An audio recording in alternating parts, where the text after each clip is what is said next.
పవిత్ర జయరాం ఈ పేర్లకి పెద్ద పరిచయం అక్కర్లేదు. పవిత్ర జయరాం తెలుగు కన్నడ ఇండస్ట్రీలో మంచి క్రేజ్ సంపాదించింది. సీరియల్ నటిగా మంచి గుర్తింపుని సాధించింది. పవిత్ర జయరాం ప్రస్తుతం కారు యాక్సిడెంట్లో చనిపోయిన సంగతి తెలిసిందే. సెలబ్రిటీలంతా తమతో ఉన్న ఫొటోస్ని షేర్ చేస్తూ చాలా ఎమోషనల్గా మెసేజ్లు పెడుతున్నారు.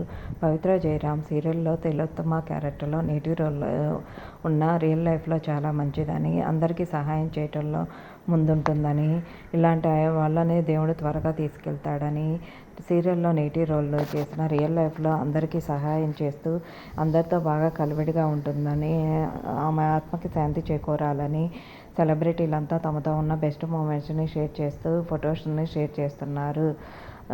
పవిత్ర జయరాం రీసెంట్గా ఫోటోషూట్ చేయించుకుంది. ఆ ఫొటోస్ కూడా నెట్టింట్లో వైరల్ అయ్యాయి. పవిత్ర జయరాంకి కూతురు, కొడుకు ఉన్నారు. మొదటి భర్తతో విభేదాల కారణంగా విడిపోయి ప్రస్తుతం చంద్రకాంత్ని రెండవ వివాహం చేసుకున్న సంగతి తెలిసిందే.